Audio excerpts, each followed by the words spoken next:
retomar a gravação. Pronto. Gravando. Muito bem, queridos. Vou desligar os microfones de vocês e, nesse começo, eu vou deixar desligado, tá bom?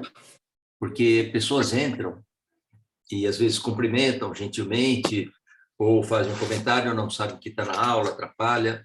Ou, às vezes, alguns entram com o microfone aberto e, enfim, vocês sabem como é isso. Já falamos tantas vezes. Então, por isso, eu vou desligar sem que vocês possam acionar. Daqui a pouco eu abro, porque já que entrou quem tinha que entrar. Então, uma alegria estar aqui com vocês, um privilégio, um prazer. Espero que essa semana seja proveitosa. A semana do yoga não é bem essa, nós estamos fazendo a nossa semana da família Rojo do yoga por nossa conta, mas a semana do yoga, o dia do yoga, é em junho. Nós temos um dia já homologado pela ONU, que é o dia do yoga. Mas nós resolvemos fazer essa semana do yoga por quê? Porque nós temos comentado, nós temos passado alguns conteúdos teóricos na nossa aula. Então, no mês de dezembro e no mês de janeiro, eu falava por 10 minutos no começo da aula, mas o som está baixo. Está baixo para todo mundo? Vocês estão ouvindo bem? Então, deve ser só o seu, não quem colocou aqui, o som está baixo. Então, sabe aquela velha história de sair e entrar de novo, costuma dar certo, tá bem? Gente, eu vou parar de ler esses negócios aqui, porque eu não consigo. Jovens conseguem se concentrar em 3 coisas ao mesmo tempo e eu me atrapalho. Então, vou começar tudo de novo. Boa noite, bem-vindos, bem-vindo, prazer. Bom, essa parte já falamos. Passávamos um conteúdo teórico no começo das aulas, mas eu sei que isto não agrada a todo mundo, embora de forma gentil a maioria dos alunos, não, é legal, professor, passa. Então, a gente cria outras formas de passar esse conteúdo teórico. Estamos passando esse conteúdo teórico hoje, né? Nessa semana, vamos falar um pouquinho. 15 dias atrás, num domingo, eu fiz uma aula um pouco maior, falei sobre o sadhana. Vamos criando estratégias onde a gente possa passar esses conteúdos, porque isso deve ser passado. Nós temos uma ideia, às vezes, muito limitada e equivocada do que vem a ser o yoga. Somente as pessoas que fazem os cursos de capacitação acabam entendendo um pouco mais desse universo. Nossos cursos, aliás, vão começar agora, mês de março, temos vaga, temos cursos online, tem curso final de semana, enfim, olhando no nosso site, vocês vão ver. Mas, mesmo assim, o aluno não quer fazer um curso, mas ele quer entender um pouco mais sobre o que é o yoga, porque yoga é considerado filosofia. Então, a gente tem que passar esses conteúdos de alguma forma, é uma obrigação do professor, para que não fique aquela ideia de que yoga é simplesmente uma prática de asanas, posturas, só posturas. É posturas, mas não é só posturas, tá bem? Então, vamos lá. O meu tema é o que é yoga. E é muito fácil falar sobre o que é yoga, assim como também falar sobre o estado de yoga. O difícil é atingir o estado de yoga. Então, falar sobre yoga não é uma coisa tão complicada. Então, não se equivoquem, gente, porque eu estou falando e não sou portador desses estados ou desses poderes ou dessas coisas que eu vou ler aqui, tá bem? Eu não sou o portador desse controle. Fala desse. Só vim assistir. Ah, você já vai mexer no mouse aqui? Se quiser mexer, eu fico... Essa é a patroa, gente. Chegou. Oi. Muito bem. Então, voltando à questão, não façam essa confusão. Uma ocasião, a professora Elisa Cosaza falou de uma pesquisa em que eles realizaram com meditantes, mas aqueles meditantes que meditam para valer. E esses meditantes, eles tinham que se incluir num número de horas de meditação entre 10 mil e 40 mil horas. Na pesquisa, então, o mínimo requisitado para a pesquisa é que a pessoa tinha experiência em 10 mil horas de meditação. E eu fiz essas contas, 10 mil horas de meditação. Se você meditar 1 hora por dia, todos os dias, ao final de um ano, terá meditado 365 horas. Nós vamos precisar de quase 30 anos meditando 1 hora por dia, para chegar no mínimo daquilo que era um requisito para aquela pesquisa. Então, como é que fazem esses monges? Vivem 400 anos? Não, eles meditam 8 horas por dia. Meditam muito. Então, nós estamos longe um pouco disso. E nem por isso quer dizer que todos estão iluminados, todos estão, enfim, no alto no mais alto estágio de meditação. Mas aí eu comecei a fazer as horas de quantas aulas eu já dei. E aí comecei a contar lá na USP, eu tinha 7 turmas, eram 14 aulas por semana, dava mais aula na Palas Atena, aula na Luiza Sato, aula não sei aonde, fui somando na minha academia, e eu facilmente já dei 40 mil horas de aula. Então eu fiquei muito bom nessa coisa de falar, gente. E há uma distância entre essa coisa do falar e do adquirir o estado. É a primeira preocupação da gente, para que vocês não confundam. Não, o professor de yoga, ele é professor e é um aluno ao mesmo tempo. Mas então o que é o yoga? Para nós aqui no Ocidente, o yoga se tornou quase que sinônimo de asanas, as posturas, aquelas posturas que a gente vê, e em geral posturas esquisitas ou posturas fora do padrão, em que a pessoa se encontra numa condição não normal, não natural. Não que as posturas não sejam naturais, mas não é exatamente o seu dia a dia. Então, você faz posições que são um pouco diferentes daquelas posições do seu dia a dia de trabalho, e estas posições, às vezes um pouco exóticas, elas são chamadas de asanas. E é isso que a gente, no Ocidente, começa a confundir. Mas no Oriente, a palavra yoga, ela fica um pouco mais clara quando você define yoga de duas formas.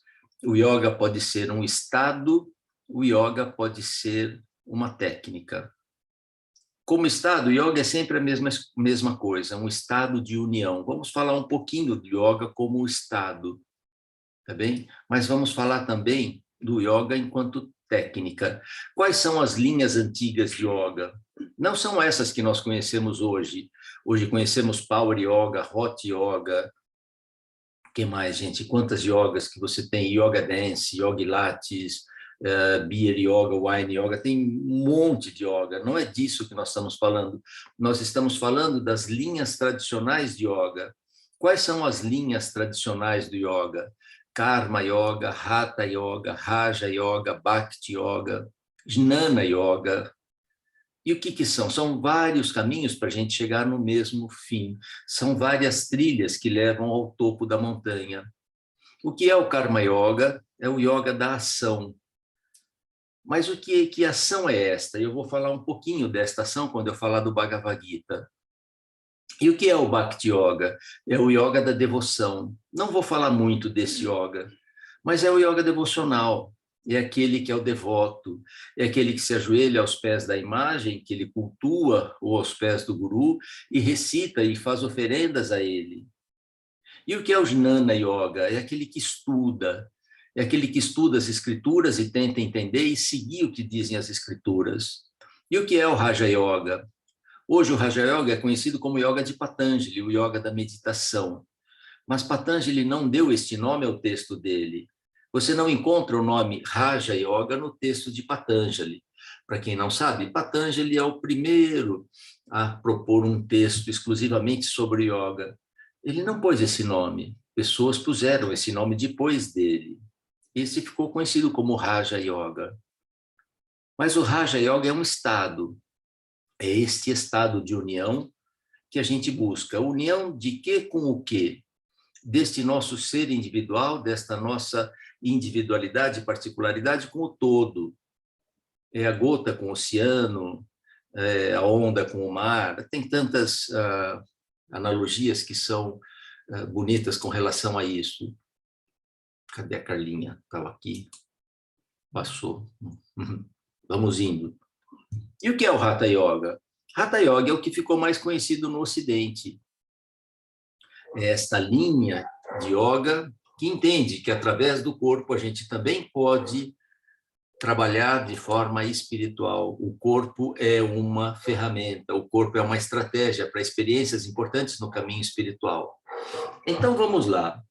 Vamos começar a falar do que diz o Hatha Pradipika com relação ao que é o yoga. Ele diz lá no primeiro capítulo, no primeiro verso, gente, vai ter prática também, viu? Isso aqui mais 20 minutos e a gente já vai para a prática. Primeiro capítulo, primeiro verso, ele diz: inclino-me ante ao Todo-Poderoso, ele se refere a Shiva, que ensinou o Hatha Yoga, ou a ciência do Hatha Yoga, que é uma escada para o aspirante que busca ascender ao pico mais alto do Raja Yoga, como êxito espiritual. Para esse texto, Hatha Pradipika, o Hatha Yoga é uma escada aonde a gente quer atingir o ponto mais alto do Raja. E ele vai dizer, não há Hatha sem Raja, não há Raja sem Hatha. O que quer dizer isso? Pratica-se o Hatha Yoga, o yoga do corpo, ou através do corpo, para você atingir um estado profundo de meditação. Não há por que você trabalhar com o corpo, senão para isto. O Hatha Yoga não é para estética, o Hatha Yoga não é para terapia, mas tem efeitos estéticos e terapêuticos, mas esses são efeitos colaterais. O Hatha Yoga é para você atingir um estado de meditação, o mais profundo, o topo mais alto. Então, segundo Svatmarama, que é o que propõe, que escreve o texto, o Hatha Pradipika, o que é o Hatha Yoga? Uma escada, tá bem? Claro, uma escada para alguma coisa, né? Não é para trocar uma lâmpada.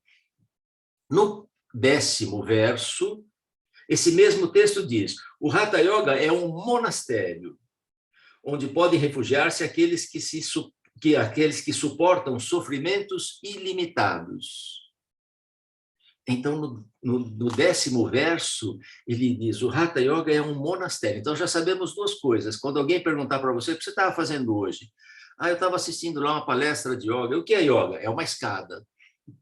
Aí, se ele não entender nada, você diz, então é um monastério, onde podem refugiar-se aqueles que suportam sofrimentos ilimitados. Legal isto, né? Porque a gente acha que vai ter que superar tantas coisas para daí fazer yoga. Ele diz, não, vocês ou nós que estamos sofrendo, porque o ser humano sofre, faz parte da existência, o sofrimento não é alguma coisa que acontece só com cada um de nós, acontece com todo mundo. A existência, segundo o budismo, está muito ligada ao sofrimento, e o sofrimento vem por conta da ignorância. Então, para estes, Hatha Yoga é um monastério, para que você possa se refugiar. O outro texto importante, o Gueranda, ele diz assim, não existem correntes como as de Maya. Maya é ilusão.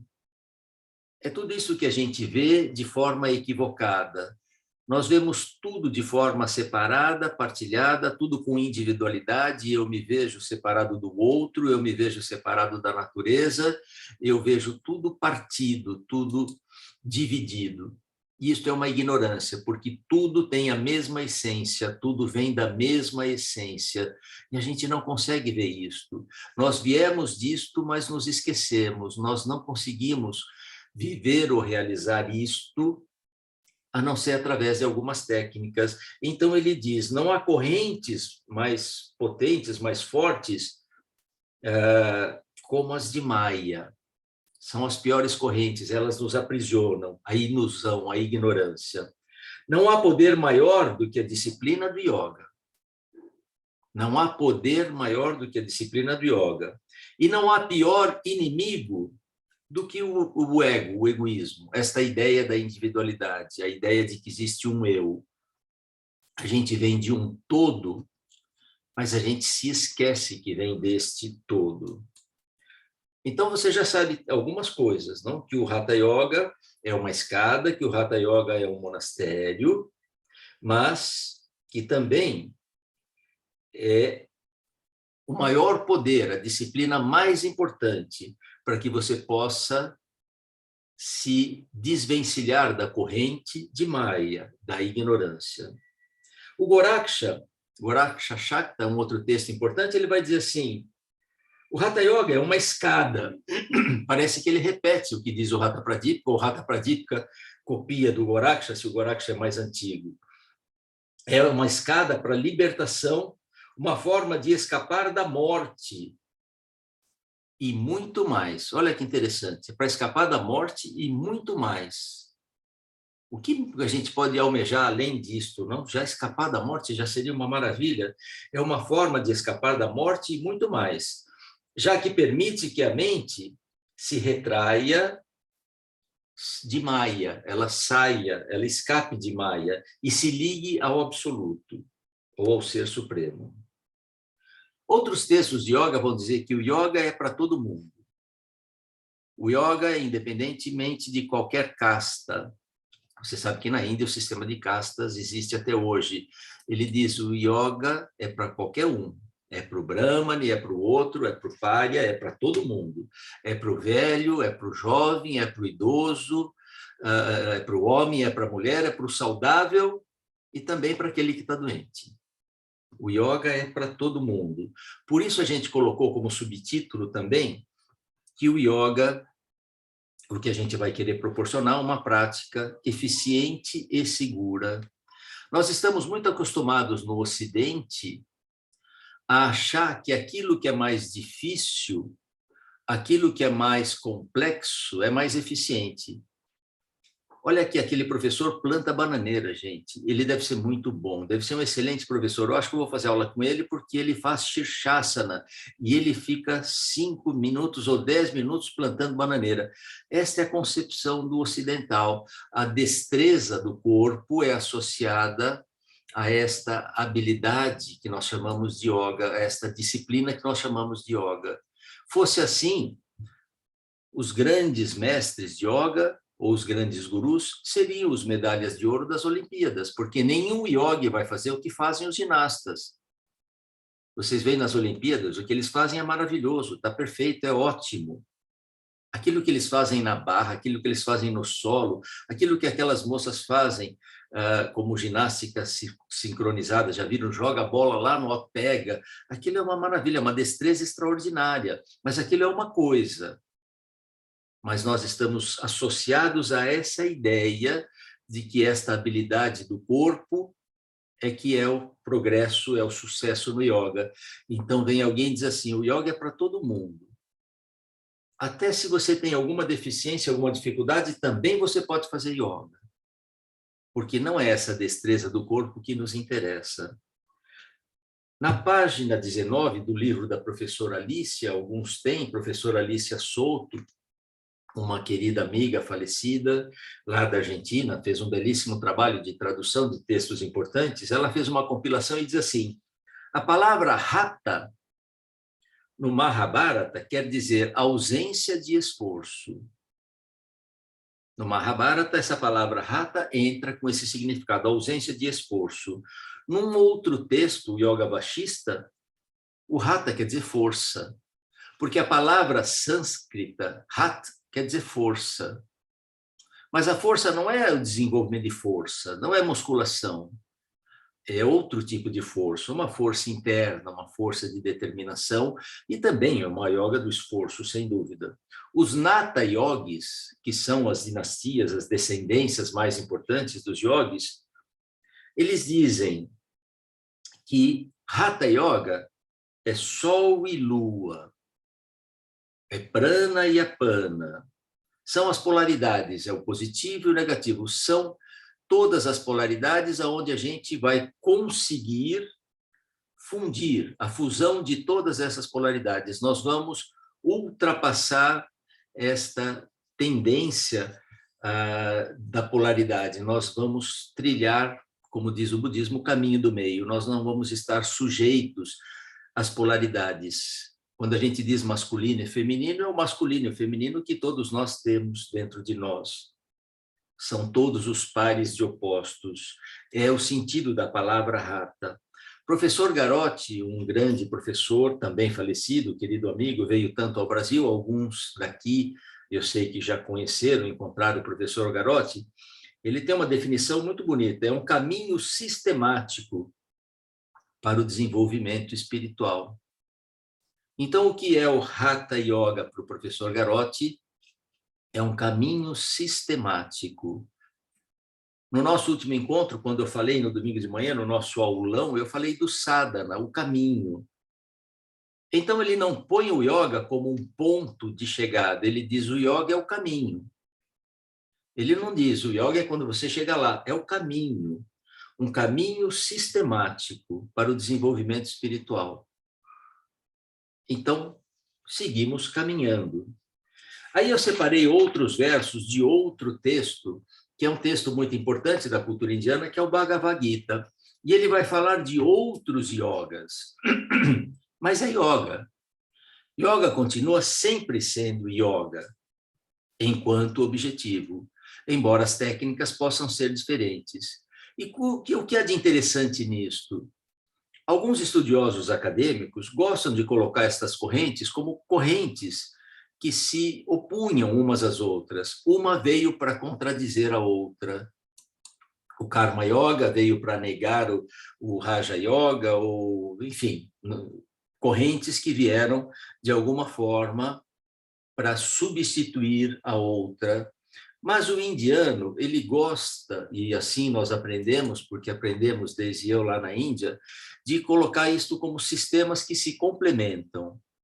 Então, cada um de nós pode ser um pouco de Hatha Yoga, podemos também ser um pouco de Bhakti Yoga. Há algo em nós também de Karma Yoga. Cada um de nós tem um pouco disto. Embora o yoga que você pratique, o yoga que você coloca toda a sua energia, possa ser o yoga da devoção, que não é o meu caminho, mas é o caminho de muita gente. Ou talvez o meu yoga seja o Karma Yoga, é o yoga mais forte, o yoga da ação, eu me sinto bem fazendo, trabalhando, colocando em ação, mas aquela ação desinteressada, ela tem uma característica. Mas eu também pratico Hatha Yoga, então eu não preciso ser uma coisa só e por isso eu anulo as outras. Tá bem? Então essas linhas, a nossa forma de ver, que são complementares.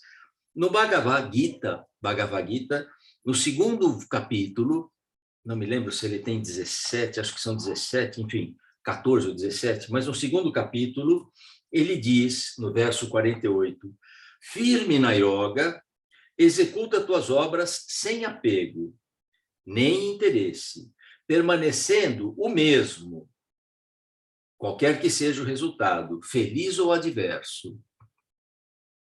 Pois yoga significa igualdade de ânimo. Essa é a definição de yoga no Bhagavad Gita, nesse capítulo 2, quando ele fala do Karma Yoga, igualdade de ânimo. Seja lá qual for o resultado da sua ação, feliz ou adverso, não importa. Você desempenha o que você tem que desempenhar, porque yoga significa igualdade de ânimo. Isto na tradução de Roviralta Borel. É uma tradução antiga, bastante respeitada. Talvez você possa achar num livro que é equanimidade. Logo em seguida, no verso 50, neste mundo, o homem que possui o conhecimento, ele se desembaraça das boas e das más ações. Porque sejam boas ou más, nossas ações geram mais ações. Ou seja, acredita o indiano na lei do karma. O que vivemos hoje é uma consequência do que vivemos no passado. E o que estamos produzindo agora vai produzir alguma coisa que vai gerar alguma consequência no futuro. Seja uma ação boa ou ruim, eu estou preso a esta eternidade de ações. Somente quando eu me distancio disto através da prática do yoga, é que eu posso me liberar desta contínua lei, que é a lei do karma. Assim, aplica-te a yoga, porque yoga é a capacidade de agir corretamente. Então, você tem outras duas definições. Além de yoga é o monastério, yoga é uma escada, o yoga é igualdade de ânimo.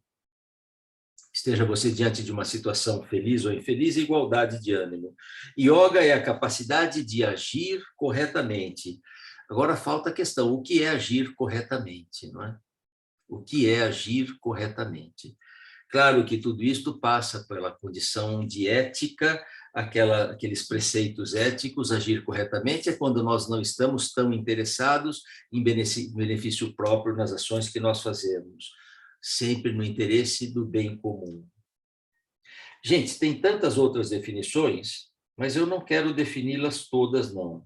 Eu queria dizer mais duas aqui, pelo menos. Ainda no Bhagavad Gita, ele diz: mais vale cumprir o próprio dever, ainda que de forma imperfeita, do que cumprir o dever alheio de forma perfeita. Não é legal isso? Gente, vocês não gostaram? Vocês estão ouvindo? É tão legal. É bacana, gente. Olha, mais vale cumprir o próprio dever de forma imperfeita do que cumprir o dever alheio de forma perfeita. Não é bom você fazer o dever do outro. Ele tem que fazer o caminho dele. Interessante isso, né? Para gente que trabalha com netos e filhos, né? Cada um tem o seu caminho, tem que trilhar o seu caminho. Ainda que de forma imperfeita, cuide do seu, não é? Deixa o outro cuidar do outro. Sábio entre os homens, ainda do Bhagavad Gita isto, é aquele que pode ver a inação na ação e a ação na inação. Eu vou repetir, porque esse aqui é o último e é legal. Sábio entre os homens é aquele que pode ver a inação na ação. O que é inação na ação? Você está fazendo um monte de ação, você tem um monte de coisas que você faz, você tem um monte de tarefas, você se envolve com tantas coisas, tem muita coisa que você faz, mas a grande maioria disto não tem valor algum.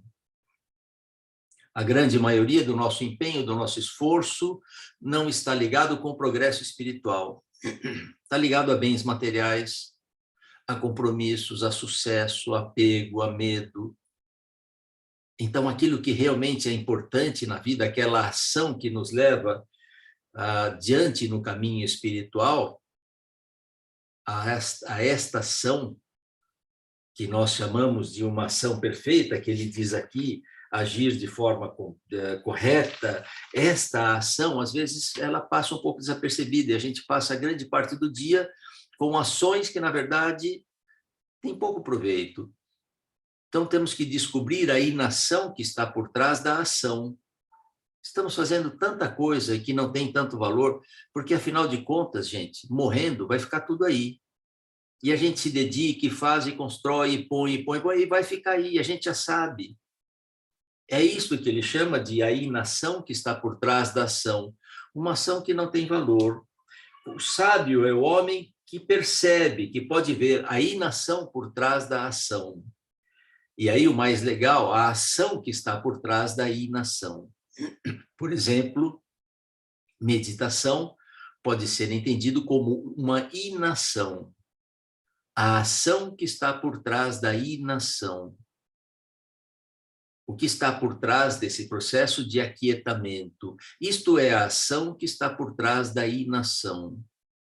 Então, você já tem várias definições de yoga, e teríamos muitas outras se fôssemos recorrer às Upanishads, ou se eu fosse ler aqui o que eu pus e acabei pulando, porque também vai ficar muito comprido. Mas se a gente ficasse só com essa, sábio entre os homens, homens e mulheres, é aquele que pode ver a inação na ação e a ação na inação. Porque você pode estar sentado para meditar e alguém vai dizer para você está perdendo tempo. Porque não viu a ação que está por trás da inação.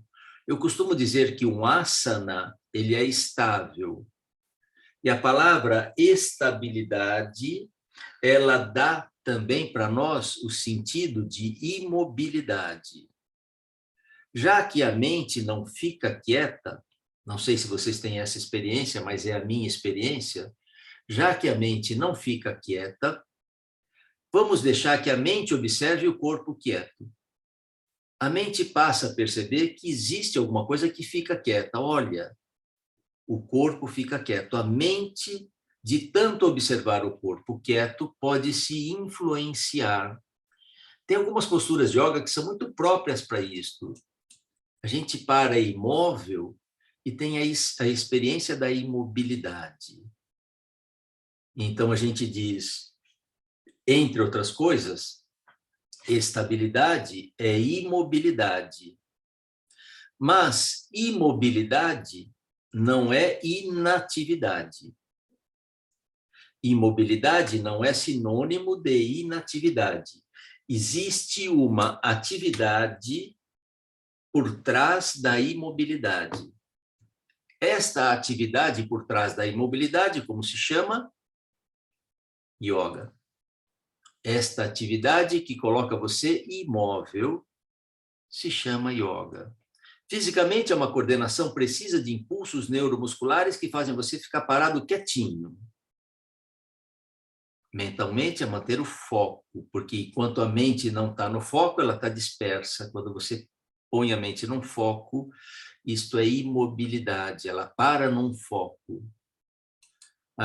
Um comentarista de Patanjali, Taimini, ele fala do peão. Você tem um peãozinho, lembra aquele peãozinho de criança? Você gira, e quando ele gira, se ele estiver muito equilibrado, a uma certa distância, ele parece imóvel.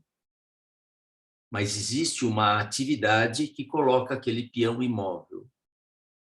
Mas aquele peão é tão equilibrado, ele é tão balanceado, que ele vai diminuindo sua velocidade, ele vai diminuindo a sua atividade, mas ele continua imóvel, porque o peãozinho, em geral, ele vai perdendo, ele vai caindo, né? Vai balançando, balançando e sai rodando pelo chão. Mas esse peão é tão estável, ele é tão equilibrado, tão balanceado, que ele para de girar e continua imóvel. A isso vamos chamar meditação. Você vai diminuir ao máximo a sua atividade, mantendo sua imobilidade. Tá bem? Então, isto é um asana. Isso é o que está por trás do asana. Tá bom? Não gostaram muito, né? A gente define, mas fica sempre faltando, né, gente? Pelo menos para mim. Mas, e aí? O que mais? O que mais, né? Mas eu sou um professor de prática, eu não sou um professor de teoria. Eu gosto mesmo é da prática. O yoga propõe prática. A gente tem que experimentar. E muito desses conceitos a gente passa durante a prática. Só vou ligar um pouquinho aqui os comentários. Carol, você está sem som? Deixa eu ver se só eu tenho som. A Carol mandou uma mensagem aqui. Peraí, Carol... Ixi, Maria.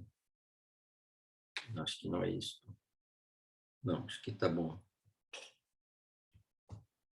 Vamos ver os comentários. Obrigado, gente. Obrigado. Vocês ficam estimulando, eu vou falar mais 1 hora e vocês vão se arrepender. Obrigado, gente. Muito bom. A gente vai continuar falando, mas junto com a prática. Ótimo. Obrigado, queridos. Vocês são muito gentis. O meu medo é começar a acreditar em tudo isso que vocês estão falando.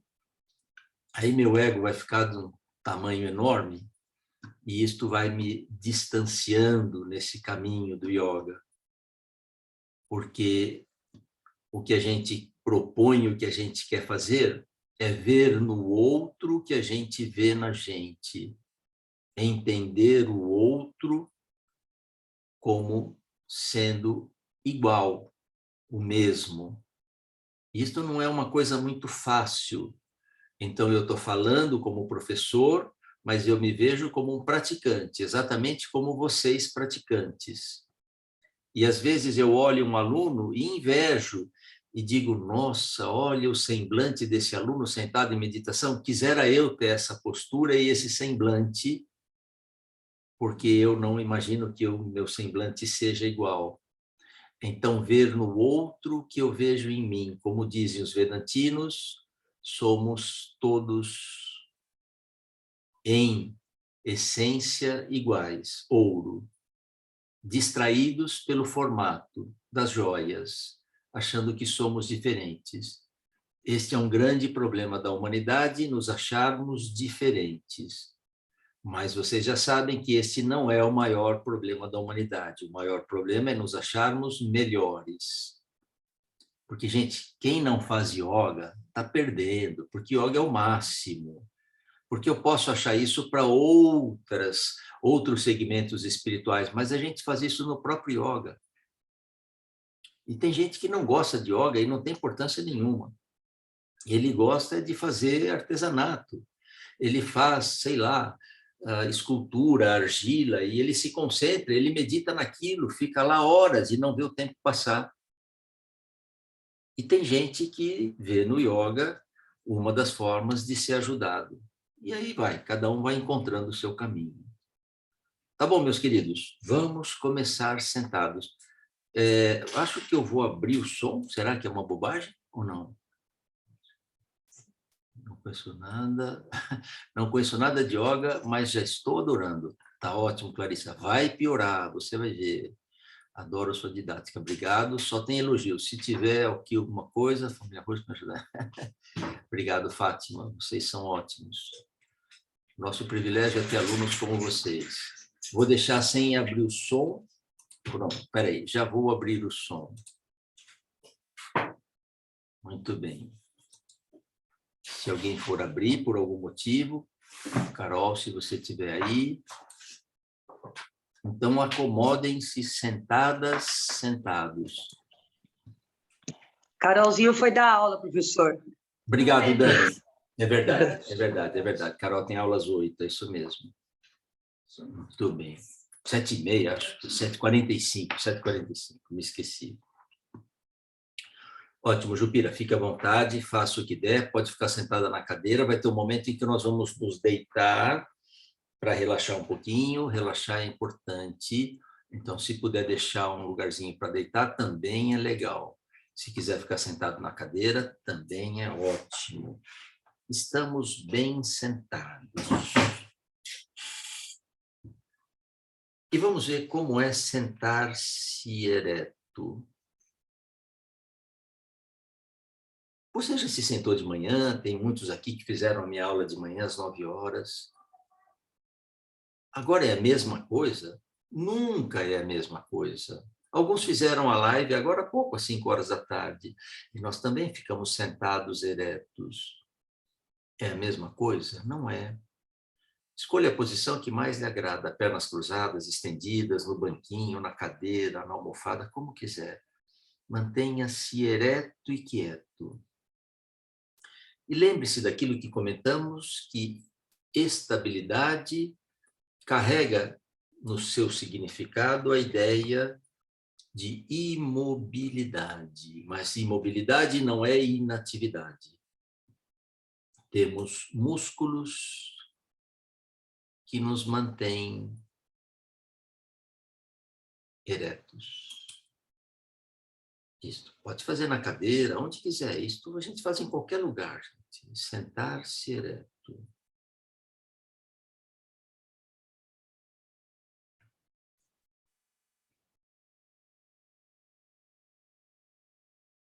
Perceba bem o contato do corpo com o chão, ou com a cadeira, onde você estiver. E vá tirando do exercício toda espécie de esforço. Esforço desnecessário. E então vamos unir a palma das mãos sobre a cabeça, cotovelos bem separados, gentilmente, suavemente, vá levando as mãos lá para cima, lá para o teto. Como se espreguiçasse ou como se quisesse encostar as mãos lá no teto. Suba um pouquinho mais, lentamente, suavemente, volte, coloquem as mãos nos joelhos.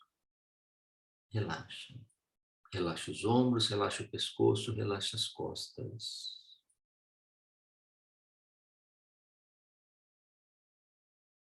Aproveite para observar que a segunda execução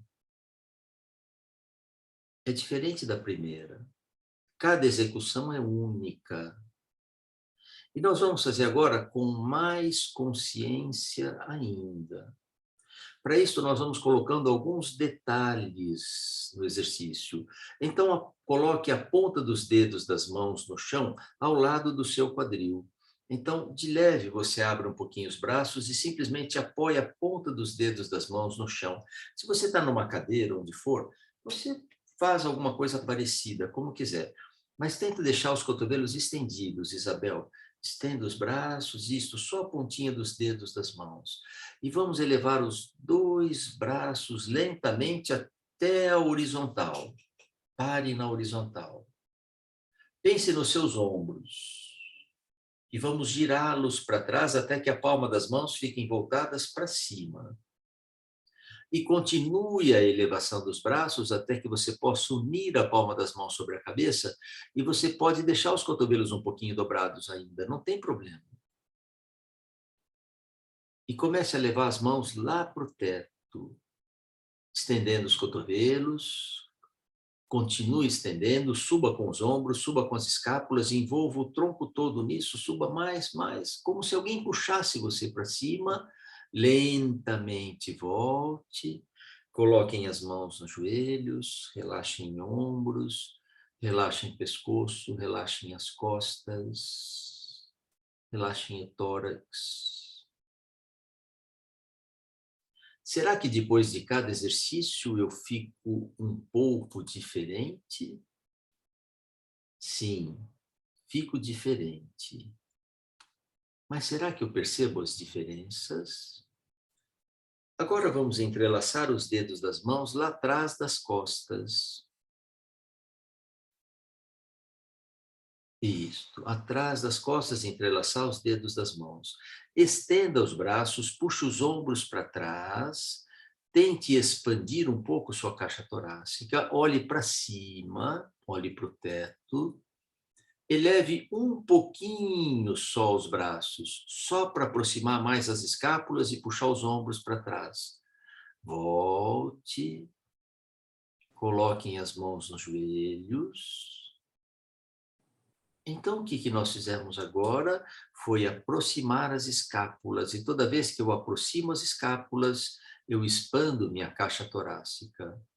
Vamos de novo. Entrelace os dedos das mãos lá atrás das costas, estenda os braços, puxa os ombros para trás, olhe para cima, encha o peito de ar. Agora segure o ar lá dentro, eleve só um pouquinho os braços, não precisa muito, expandir como quem espreguiça. Volte devagar. Coloquem as mãos nos joelhos, relaxem ombros, relaxem o pescoço, relaxe as costas, relaxe o tórax. Ainda que você fizesse essa mesma rotina todos os dias, nunca seria igual. Lembre-se do que nós comentamos com relação a algumas definições de yoga. É a capacidade de agir corretamente, a ação correta. E qual é a ação correta? É a ação consciente. Não é a ação que a gente faz por impulso. Não é a ação que a gente faz automaticamente. A gente faz prestando atenção. Então, como se você se desse um grande abraço, coloque cada mão segurando ou tocando a escápula contrário. Um braço vem por cima, o outro vem por baixo, um cotovelo sobre o outro, não, pela frente, como se você se desse um grande abraço. Carla, isso. Cada mão na escápula contrária. E aí incline um pouquinho a cabeça para frente, pouca coisa, não dá para inclinar muito. E tente sentir a respiração onde as mãos tocam. São respirações altas. Porque se acabamos de fazer um exercício que aproxima as escápulas, agora estamos fazendo um exercício que separa, que distancia as escápulas. Vamos continuar nessa posição, trocando a posição dos braços. Tem um em cima e um embaixo, troque a posição dos braços.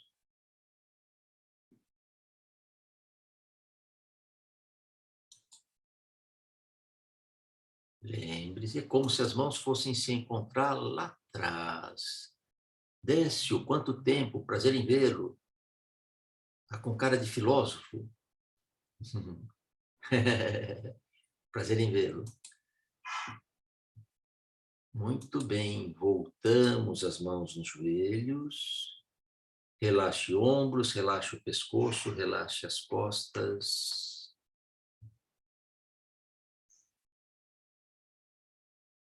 como vai ficando aquilo que nós chamamos de imobilidade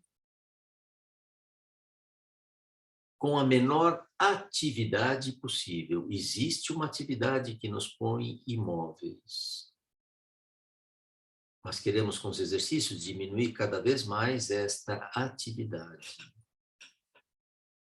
E agora vamos ver se as mãos se encontram lá atrás. Uma vem por baixo, a outra vem por cima. E se as mãos não se encontram, não tem importância. Mantenha as costas retas, o olhar para frente, um cotovelo apontando para o teto, o outro apontando para o chão. Se as mãos se encontram, você cria um encaixe. Este encaixe facilita um pouquinho. Mas se as mãos não se encontram, também não tem importância. Continue ereto do mesmo jeito. E vamos continuar nesta posição, trocando a posição dos braços.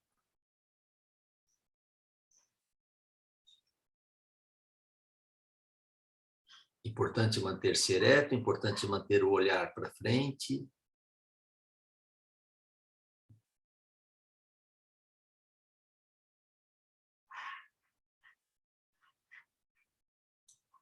Voltamos, colocamos as mãos nos joelhos. E perguntamos outra vez, e aí? Como é sentar-se ereto?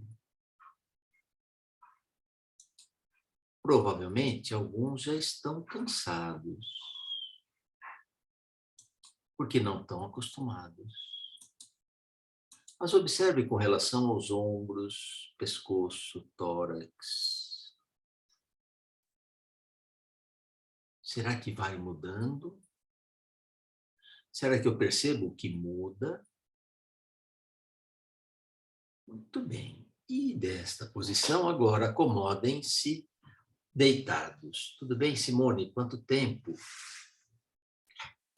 Simone Vitali, prazer em vê-la.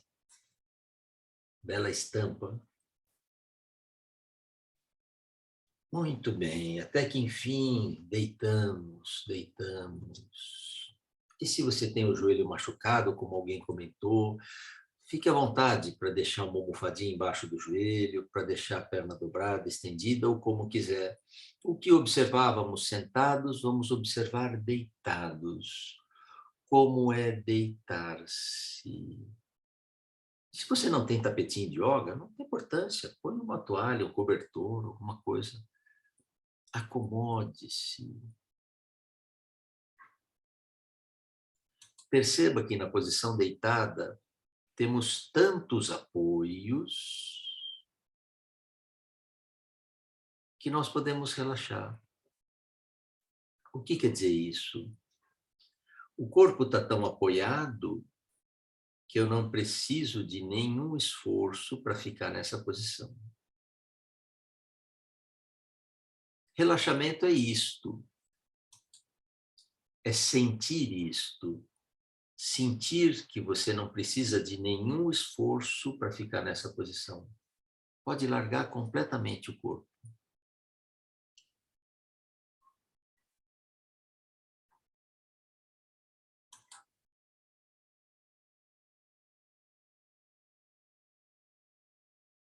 A diferença entre deitar e relaxar se chama yoga. Deitar é fácil. Relaxar não é tão fácil. Relaxar exige consciência, atenção. Você tem que estar consciente. Agora é a inatividade, é a inação, buscando a ação que está por trás desta inação. E esta ação por trás da inação se chama consciência. Porque se você se distrair e ficar pensando em tudo que vai ter que fazer amanhã, não é relaxamento. Então, buscamos a a ação que está por trás desta inação, que é sua atenção, sua consciência.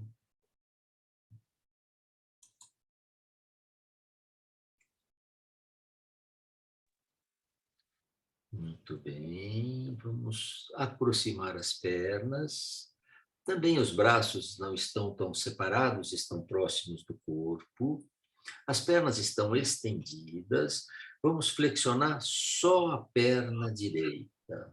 Então, se você já estava com as duas pernas estendidas, escorregue a perna esquerda. Deixe a perna direita dobrada com a planta do pé no chão. Num movimento lento, controlado e observado, eleve a perna esquerda até a vertical. Então, a perna direita está dobrada, elevamos a perna esquerda estendida até a linha vertical no máximo. E com o apoio do pé direito no chão, comece a relaxar na posição. De onde eu posso tirar esforço? Os braços não precisam fazer força, nem o pescoço. Há um esforço para manter a perna esquerda estendida, mas mesmo assim não é nenhum esforço exagerado. O abdômen trabalha muito pouco, quase nada. O pescoço está relaxado, músculos da face, pálpebras.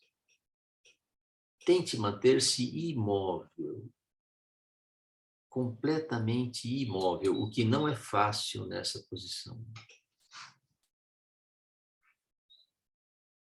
Lentamente volte. Lembre-se que yoga é a filosofia do como. Como eu faço, não é o quanto, nem o que.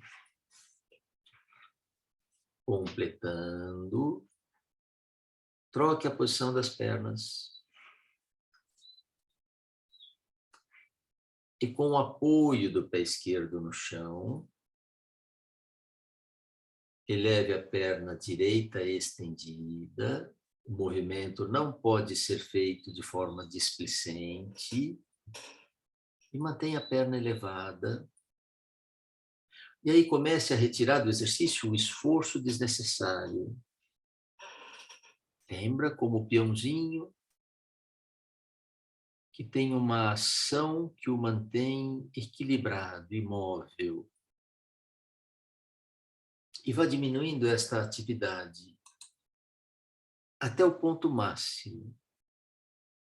Quando você perceber que se relaxar mais um pouquinho desfaz o exercício, não, essa atividade você mantém. Esta ação você mantém.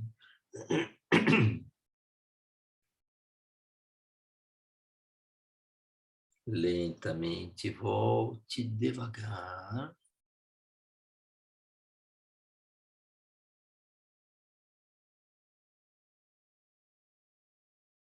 E vamos sugerir, recomendar que vocês deixem as duas pernas flexionadas, planta dos pés no chão.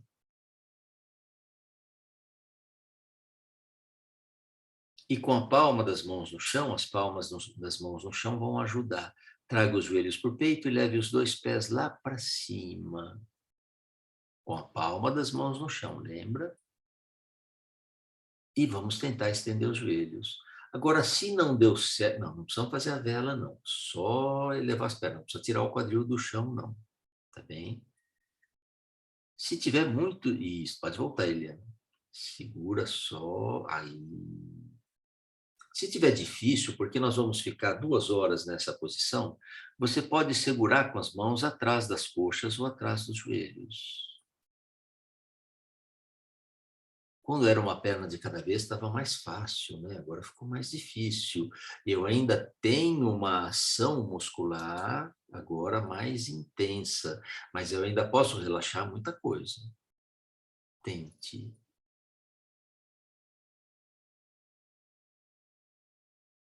Tente manter-se imóvel. Difícil, né? Essa posição exige muito esforço. Para alguns é muito difícil. Mas vamos flexionar os joelhos e segurá-los. Você pode segurá-los pela frente ou por trás.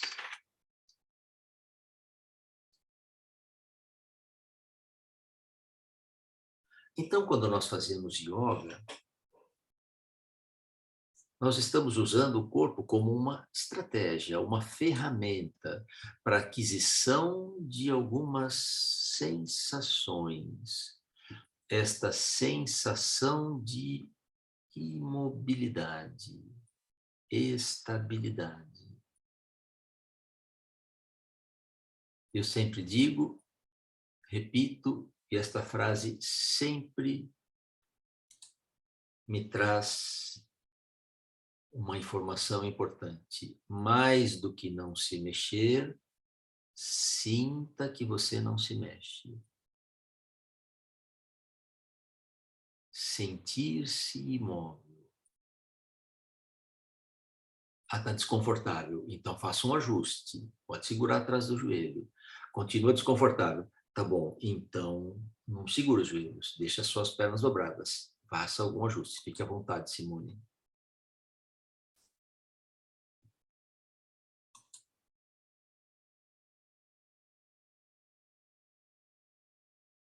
Mas estas mesmas características devem se manter para posturas mais difíceis. Vamos puxar os joelhos para o peito, as coxas vão pressionar o abdômen e traga a testa nos joelhos.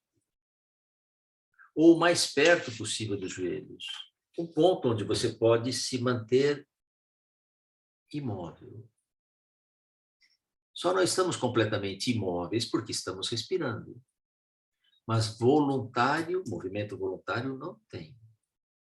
Voltamos a cabeça, soltamos os joelhos e colocamos a planta dos pés no chão. Enquanto você descansa observando o efeito disto, vamos relembrar uma coisa que nós consideramos. O yoga é para todos. Para o jovem, para o idoso, para o homem, para a mulher, para o rico, para o pobre, para o que está saudável e o que não está saudável. Porque o yoga é um estado da mente que pode ser adquirido através do trabalho de corpo.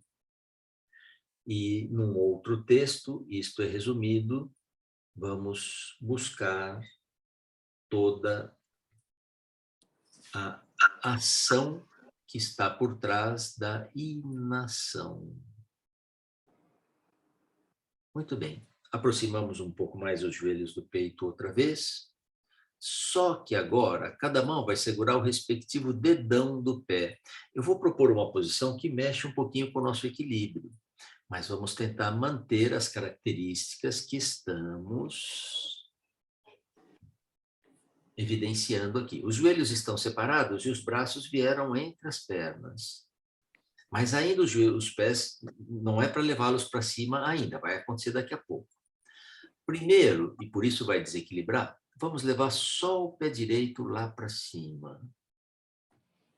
Se não der para estender a perna, não tem importância.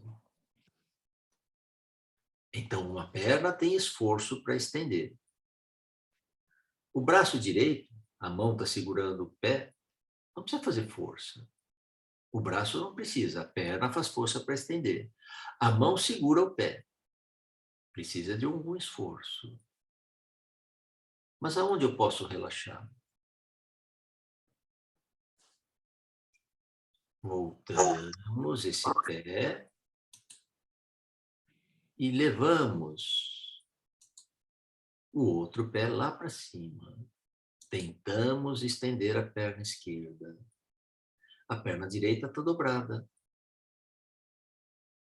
Em posições de equilíbrio, existe uma tendência muito grande de fazer força onde não precisa. Esta tendência de esforço desnecessário nos acompanha o dia inteiro. Volte devagar e até dormindo. Vocês já devem ter percebido, a gente acordar dolorido. E agora levem os dois pés lá para cima. Mas não separe tanto as pernas, um pouquinho, mas tenta segurar o dedão dos pés, mesmo que não consiga estender as pernas, que é diferente do anterior. Volte, mas não solte os dedões dos pés ainda não solte. Vamos fazer mais uma vez. Só que agora a cabeça também vai levantar. Então levem os pés para o teto, braços bem estendidos, e levante a cabeça como quem traz a testa nos joelhos. Isto mexe também um pouco com o nosso equilíbrio. Tente manter-se imóvel, o mais imóvel possível. E não é pelo esforço que você vai conquistar a imobilidade, é pelo relaxamento do esforço.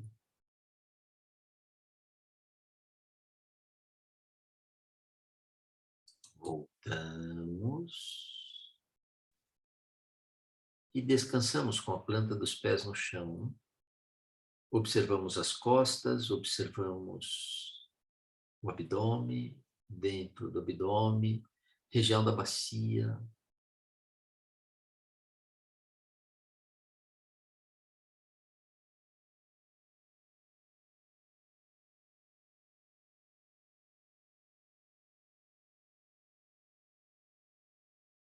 Então, estes intervalos entre um exercício e outro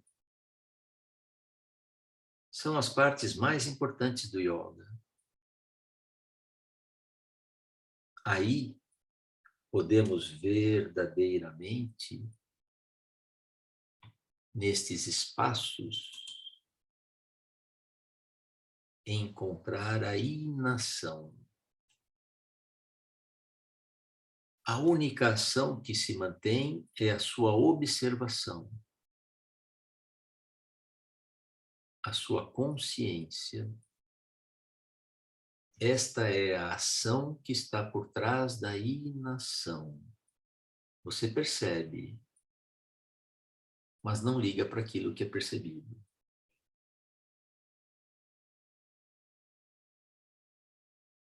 E vamos cruzar as pernas, passando a direita sobre a esquerda, cruzá-las na altura dos joelhos. Isto, Léo, passamos a perna direita sobre a esquerda, cruzamos na altura dos joelhos, o pé direito, portanto, está fora do chão, deixamos que os dois joelhos caiam para o lado esquerdo, como se fosse colocar o joelho direito no chão. Se quiser ajudar com a mão esquerda, puxar o joelho direito, pode. Se quiser. E vá soltando. Existe um período, um tempo de adaptação até chegar na postura propriamente. Você vai se acomodando, ajustando, mexe um pouquinho a mão, mexe um pouquinho o pé, muda um pouquinho a posição da cabeça, até você entrar propriamente no asana. E aí você mantém. E, de repente, talvez tenha que fazer um outro ajuste. Aí você faz outro ajuste. Lembrando que um dos temas de hoje é a prática segura e eficiente. Então, não force. Voltamos. Cruzem as pernas ao contrário. Os joelhos caem para o lado direito. E se quiser ajudar com a mão direita, puxar o joelho esquerdo, pode.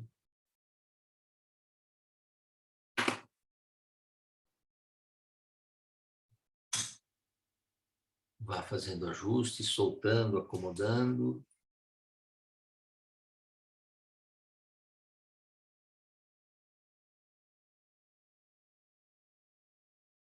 Retire do exercício o esforço desnecessário. Numa posição como essa, temos muito mais o que relaxar do que o que fazer força. Voltamos e olha que maravilha, vamos relaxar outra vez.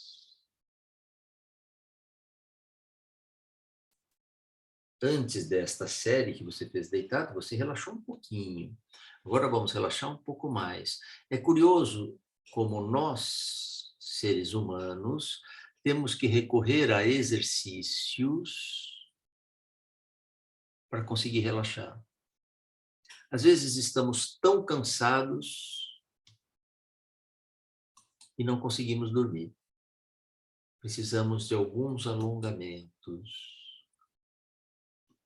Às vezes estamos tensos, e embora a musculatura seja musculatura voluntária, eu não tenho controle sobre esse tônus, eu não consigo relaxar. E os exercícios vão nos ajudar. Ajudar a soltar cada vez mais o corpo. Soltar, largar, deixar.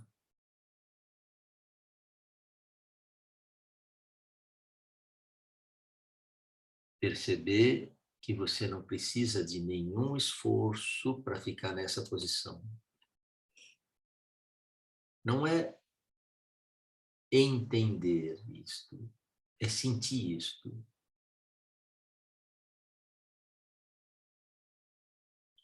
Sentir que você pode relaxar completamente, que vai continuar exatamente como está.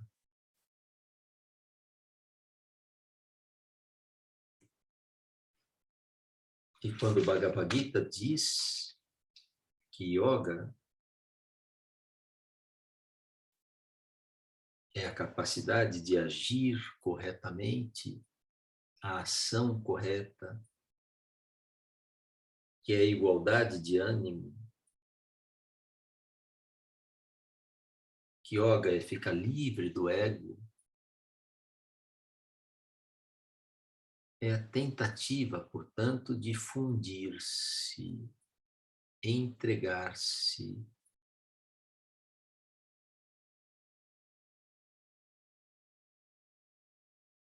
Como se você derretesse e se misturasse com o piso, com o chão.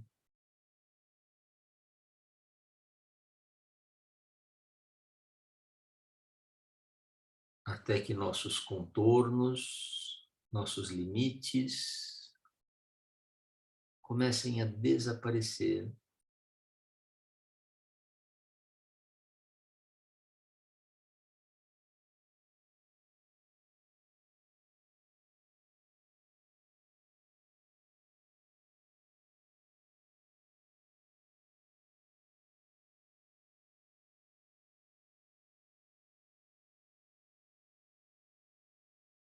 Muito bem. Gentilmente, vamos flexionar as pernas, mas continue relaxando. Dobre uma de cada vez. Continue relaxando sua lombar. Continue relaxando as costas. Continue relaxando o pescoço. Apenas flexionamos as pernas, só isso.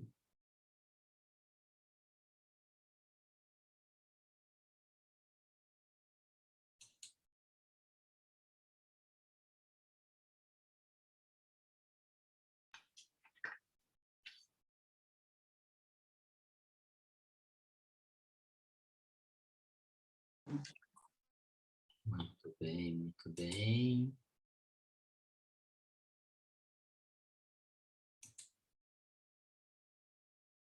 Vamos levar os nossos braços lá para trás, gentilmente espreguiçar, alongar, estender. Sem nenhum tranco, sem nenhum impulso. Mude para a posição sentada.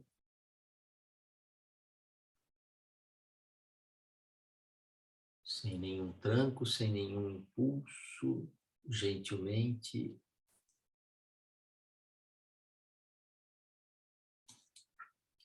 E assim que você se sentar, abrace os joelhos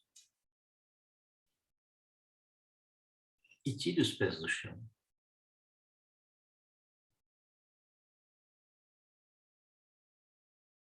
E se tiver muito difícil para tirar os pés do chão, deixe os pés no chão. Mas se puder, tire. É muito bom treinar o relaxamento do esforço nesta posição. Porque você já sabe que em posições de equilíbrio, a tendência de ficar fazendo força onde não precisa é maior ainda. Então, solte a cabeça para frente pelo relaxamento do pescoço. Diminua a força dos braços e dos ombros. Os ombros descem. Relaxe a testa, relaxe as pálpebras. O mesmo relaxamento que você vinha fazendo deitado, faça nessa posição. Relaxe pés, tornozelos, joelhos, coxas.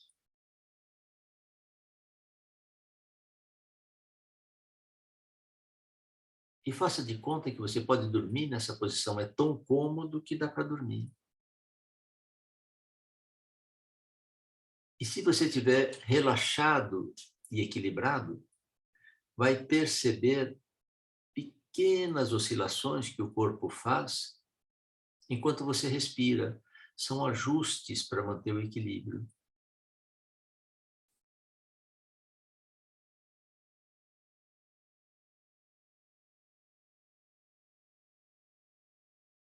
Voltamos. Deixamos as pernas cruzadas, as costas retas.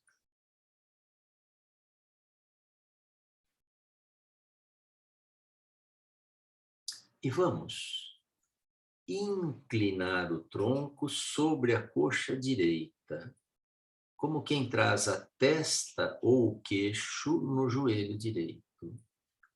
Tentando colocar os 2 cotovelos no chão, ou pelo menos o direito. Se não der, também não tem importância. Então, você se debruçou sobre a coxa direita, trazendo a testa ou o queixo no joelho direito. Tentando colocar os cotovelos no chão, ou pelo menos o direito. Vá se soltando. É uma flexão assimétrica. Ela tem um pouco de flexão, um pouco de lateralização. Perceba as costas divididas ao meio pela coluna. E observe do meio das costas, da coluna, para a esquerda, que é o lado que vai alongar um pouquinho mais, o seu lado esquerdo. Se você estiver sentindo diferente, não está errado, pode acontecer. Para alongar um pouquinho mais seu lado esquerdo, escorregue a mão esquerda pelo chão, deixe o braço esquerdo bem estendido, o braço colado na orelha, a mão vai lá para frente, o braço isto segue a linha do tronco. E veja se pode sentir o alongamento em todo o lado esquerdo, musculatura que fica ao lado esquerdo da coluna, costelas do lado esquerdo. Isso, nós inclinamos para a direita, Rosa, e esticamos o braço esquerdo. E tente envolver o lado alongado, o esquerdo, com os movimentos respiratórios. Sentindo as costelas do lado esquerdo do abdômen. Quem sabe você pode sentir também movimentos respiratórios na lombar do lado esquerdo. Esquisito, não é? Sentir movimentos na lombar, mas eles existem. Voltamos devagar. Deixamos as costas retas e observamos comparando um lado com o outro.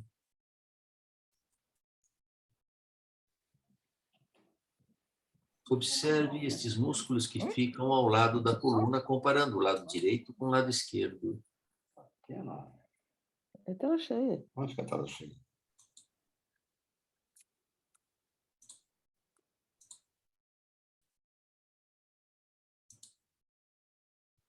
Muito bem. E como diz aqui, yoga com gentileza, vamos inclinar o tronco sobre a coxa esquerda, aproximando a testa ou o queixo do joelho esquerdo, tentando colocar os cotovelos no chão, ou pelo menos o esquerdo. E vá se acomodando, fazendo ajustes. Às vezes tem que mudar a posição do pé porque está doendo. Às vezes o joelho não gostou, tem que mudar. E observe as costas divididas ao meio pela coluna e pense da coluna para a direita.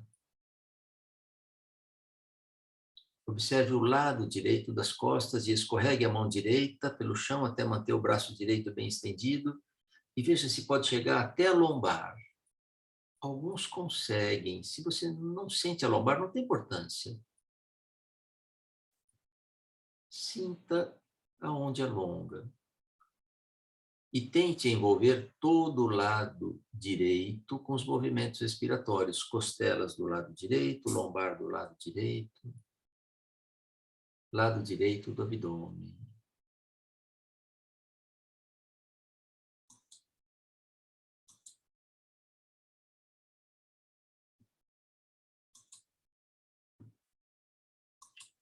Voltamos devagar.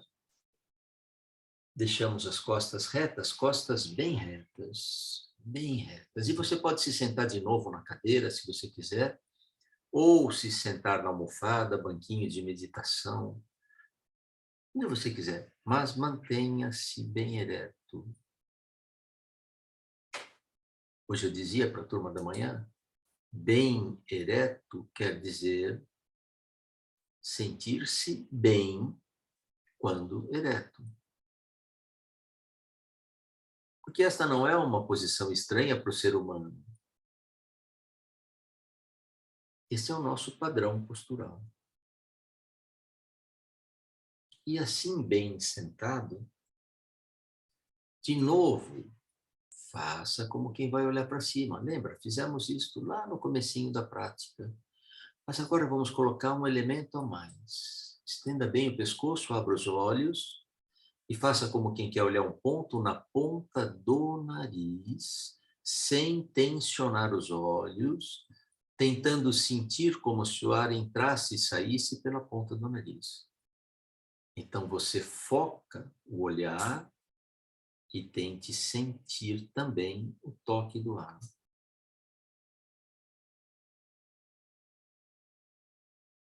Feche os olhos, volte a cabeça para o meio.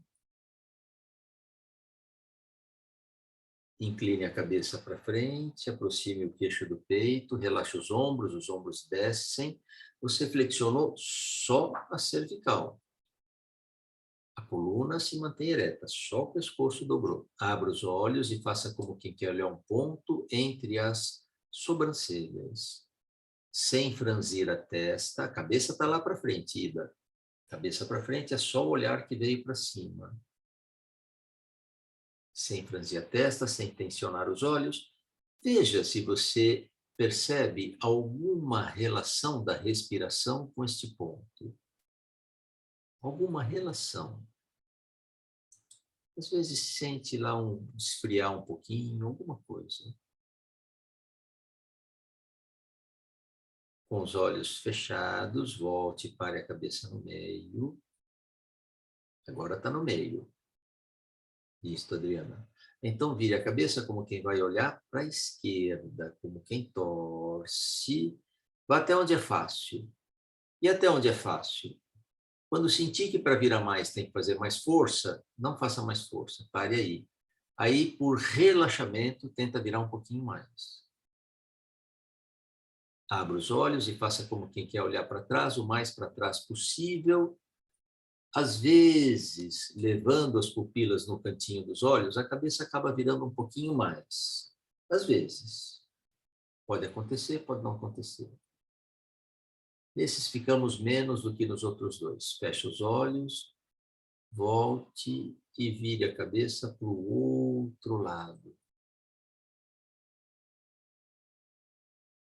Chegando no seu limite, onde dali para frente vai ter que fazer mais força, você não faz. Abra os olhos e tente olhar para trás o mais para trás possível.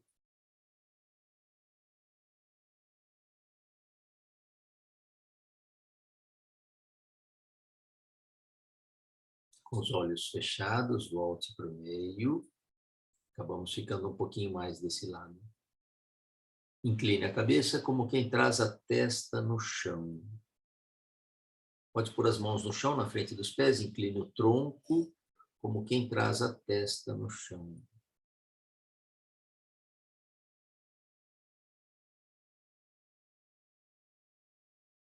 Relaxa o pescoço, relaxa as costas.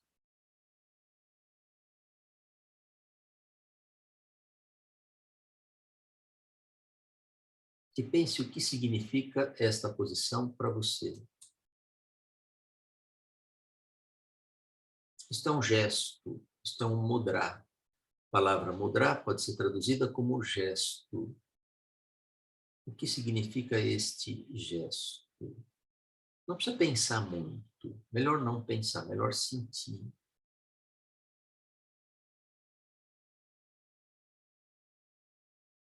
Voltamos devagar. O queixo no peito, a cabeça é a última parte a se colocar na condição ereta. Aí você se mantém ereto. E vamos observar se as pernas estão numa posição que nos permita relaxá-las. Se não estiverem, mude. Pode trocar, pode estender uma. Veja se as costas estão retas a ponto de você poder se manter ereto com pouco esforço. Se está fazendo muita força para ficar ereto, senta na almofada, encosta na parede, faz alguma coisa. Acomode as mãos numa posição que lhe permita relaxar braços e ombros. Às vezes você muda um pouquinho a posição das mãos. Às vezes você vira a palma da mão para cima, fica mais gostoso. Às vezes vira a palma da mão para baixo, fica mais gostoso. Tem que experimentar. Acomode a cabeça numa posição que lhe permita relaxar o pescoço. E não importa se a posição não for simétrica. Às vezes está meio tortinho para um lado, não tem importância. É onde for cômodo para você.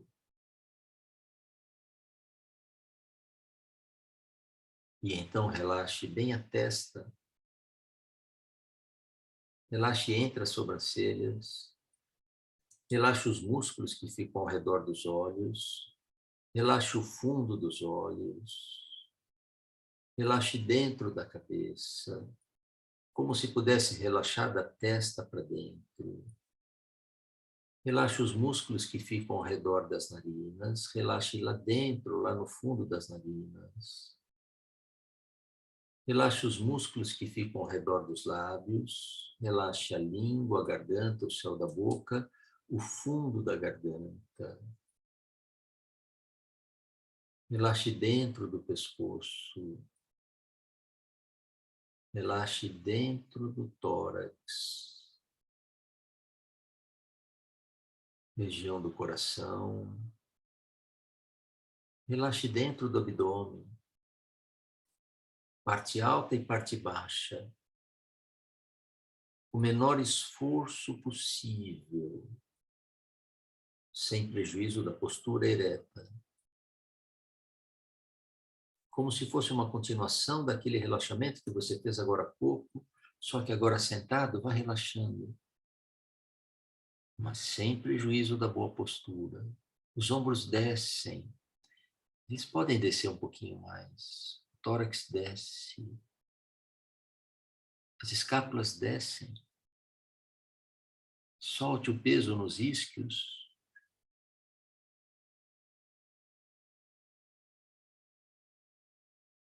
Lembre-se, sábio entre os homens é aquele que pode ver a ação por trás da inação. Qual é esta ação? Consciência. O que é consciência? Prestar atenção. Eu sei que estou aqui. Eu sei onde estou. Percebo sons próximos e distantes. Percebo a temperatura do ambiente. Perceba o toque do ar nas narinas.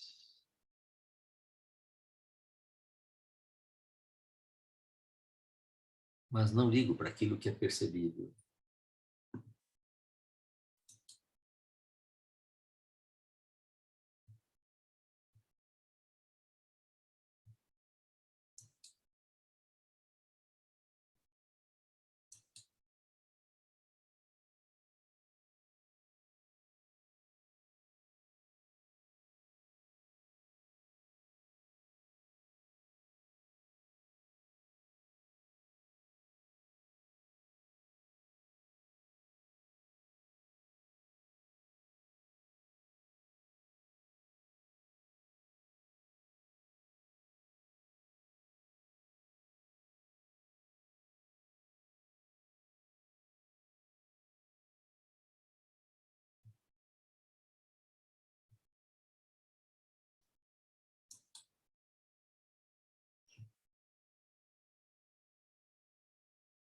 Muito bem, muito bem.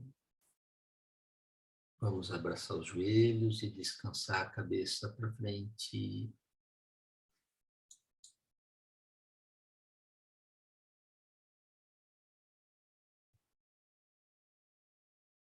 Pensando em yoga como um estado da mente, esse estado pode ser conseguido através de exercícios conscientes.